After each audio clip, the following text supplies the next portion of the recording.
जय माता दी दोस्तों, कैसे हैं आप सब। दोस्तों बात कर रहे हैं 5 और 6 सितंबर की। ये 2 दिन मकर राशि वालों के लिए कैसे रहने वाले हैं। इन 2 दिनों में मकर राशि वालों को क्या खुशखबरी सुनने को मिल सकती है, किन बातों में इन्हें सावधानी रखनी चाहिए। तो इन 2 दिनों का राशिफल जानने से पहले हम इन 2 दिनों का पंचांग जान लेते हैं। 5 सितंबर 2024 दिन गुरुवार रहेगा। भाद्रपद शुक्ल पक्ष की द्वितीय तिथि जो 12:23 तक रहेगी, उसके बाद तृतीय तिथि प्रारंभ हो जाएगी। शुभ योग रहेगा जो रात्रि 9:07 तक रहेगा, उसके बाद शुक्ल योग प्रारंभ हो जाएगा। उत्तरा फाल्गुनी नक्षत्र रहेगा जो सुबह 6:14 तक रहेगा, उसके बाद हस्त नक्षत्र प्रारंभ हो जाएगा। चंद्रमा कन्या राशि में। अभिजित मुहूर्त का समय रहेगा 11:54 से 12:44 तक। राहु काल का समय रहेगा दोपहर 1:53 से 3:28 तक।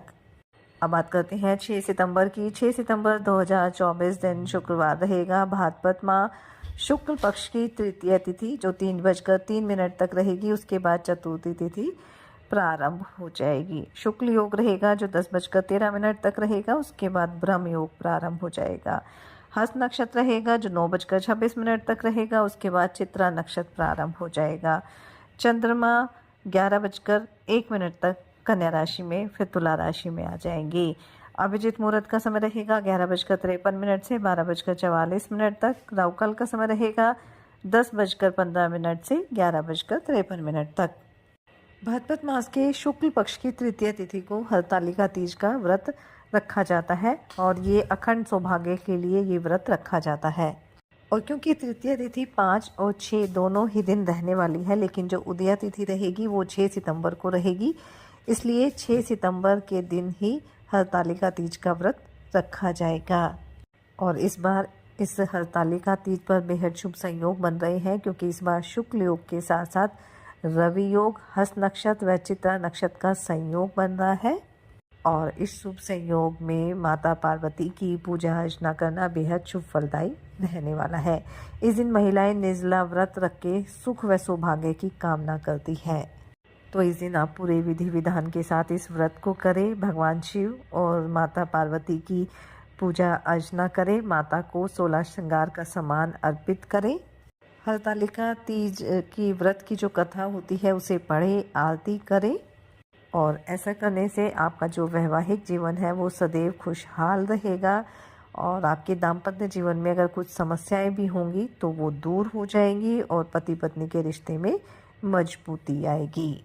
और इस दिन पूजा का जो शुभ मुहूर्त रहेगा 6 सितंबर को, वो सुबह 6:02 से प्रारंभ होकर सुबह 8:33 तक रहने वाला है।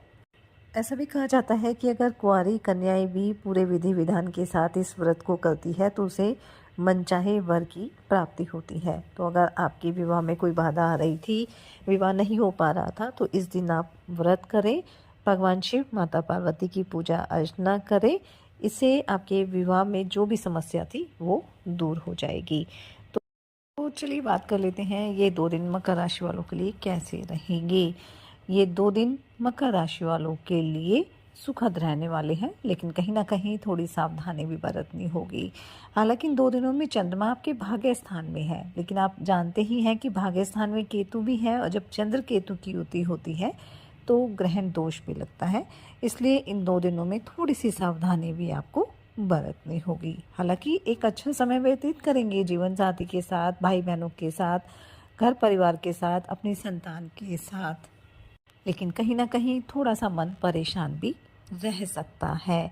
इसलिए धैर्य बनाकर चलना है, समझदारी से चलना है, और अपने किसी भी काम को लेकर जल्दबाजी नहीं करनी है, बल्कि अपनी बुद्धि से अगर आप उस कार्य को करेंगे, उसका कोई भी सलूशन निकालेंगे, तो आपके लिए समय बेहतर रहेगा। कारोबारियों के लिए 2 दिन अच्छे रहेंगे। अचानक से आपको यात्रा पर जाना पड़ सकता है। यात्रा लाभदायक रहेगी, पर वाहन थोड़ा सावधानी पूर्वक आपको चलाना है। कोई रुका हुआ कार्य आपका पूरा हो जाएगा। वहीं कारोबार को लेकर आप कोई नई योजना भी बना सकते हैं, लेकिन कोई भी योजना आप बनाएं अपने बड़ों की सलाह लेकर ही बनाएं। अकेले या जल्दबाजी में आप किसी तरह की योजना ना बनाएं, तो आपके लिए बेहतर रहेगा। विदेश से कोई अच्छी खबर इन 2 दिनों में सुनने को मिल सकती है। विदेश में कारोबार कर रहे हैं तो वहाँ से धन लाभ होने की संभावना रहेगी। कुछ नया करने का जोश आपके मन में रहेगा, एक रुचि रहेगी आपके अंदर, लेकिन इस जल्दबाजी की वजह से आप गलती भी कर सकते हैं। इसलिए बार बार यही कहा जाता है कि किसी भी काम को लेकर आप जल्दबाजी ना करें। दाम्पत्य जीवन आपका सुखद रहेगा, लेकिन जीवन साथी का स्वास्थ्य थोड़ा कमज़ोर रह सकता है, इसलिए आपको उनका हर तरह से ध्यान रखना होगा। नौकरी पेशा लोगों के लिए समय सामान्य रहेगा, थोड़ा सहकर्मियों के साथ सामंजस्य बनाकर चलें। अगर नौकरी में बदलाव करने के लिए आप प्रयासरत थे, योजना बना रहे थे, तो किसी नई नौकरी का ऑफ़र आपको मिल सकता है, लेकिन यही सलाह दी जाती है कि जो पुरानी नौकरी है फ़िलहाल आप उसे ही करते रहें, उसमें आपकी और भी ज़्यादा तरक्की होने के योग बन सकते हैं। विद्यार्थियों के लिए 2 दिन अच्छे रहेंगे। किसी नए कोर्स में आप एडमिशन भी ले सकते हैं। अगर आपने पहले से अप्लाई किया हुआ था तो कोई अच्छी खबर आपको सुनने को मिल सकती है, लेकिन थोड़ा आपको अपनी संगति का ध्यान भी रखना है। अगर आप शिक्षा के लिए घर से बाहर जा रहे हैं तो विशेष रूप से वहाँ आपको इस बात का ध्यान रखना है। अगर किसी तरह की पारिवारिक समस्या चली आ रही थी तो वो बड़े बुजुर्गों की सहायता से दूर हो जाएगी, लेकिन फ़िलहाल किसी भी तरह की पैतृक संपत्ति विवाद को आप ना उठाएं तो आपके लिए बेहतर रहेगा। आपके ऊपर घर परिवार की जिम्मेदारी रहेगी, और अगर आप अपनी जिम्मेदारियों पर पूरा ध्यान देंगे तो घर परिवार का सहयोग भी आपको मिलेगा और घर परिवार में आपके मान सम्मान में वृद्धि भी होगी। कारोबार में बदलाव करने के लिए कोई योजना भी आप बना सकते हैं, लेकिन ध्यान रखना है कि अपने किसी भी काम को लेकर आपको ज़्यादा डिपेंड नहीं रहना है। कोशिश करें कि आप समझदारी से आगे बढ़ें, किसी अनजान व्यक्ति से सलाह ना लें, अपने घर परिवार के सदस्यों से ही आप सलाह मशवरा करें।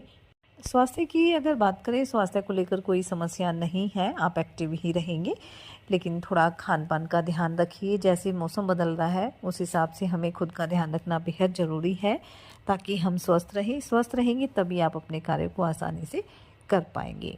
छोटे भाई बहनों की ओर से कोई खुशखबरी आपको सुनने को मिल सकती है। आपके कारोबार में विस्तार करना चाह रहे थे, उसमें कुछ ना कुछ समस्याएं आ रही थी, आपकी तरक्की में कुछ बाधाएं आ रही थी, तो वह इन 2 दिनों में दूर हो जाएंगी। शेयर मार्केट में धन का निवेश करना चाहते हैं तो फिलहाल रुक जाएं। इन 2 दिनों में कुछ बचत की योजना भी आप बना सकते हैं और आगे चलकर ये आपके लिए काफ़ी फायदेमंद भी साबित होने वाली है। घर परिवार में कोई धार्मिक कार्यक्रम हो सकता है, धर्म कर्म में रुचि रहेगी, दान पुण्य के कार्य भी आप करेंगे और इससे आपके मन को सुकून भी मिलेगा। मित्रों के साथ कहीं घूमने आप जा सकते हैं। तो कुल मिलाकर देखें तो ये जो 2 दिन हैं वो मकर राशि वालों के लिए अच्छे रहेंगे, लाभ के योग बनेंगे, लेकिन कहीं ना कहीं थोड़ी सावधानी भी आपको बरतनी होगी। साथ ही सच्चे मन से ईश्वर आराधना करें, हनुमान जी शनिदेव की आराधना करें, हनुमान चालीसा का पाठ जरूर करें, इससे आपके सभी कार्य सफल होंगे। ये 2 दिन आपके लिए मंगलकारी रहे, इसी मंगल कामना के साथ जय माता दी।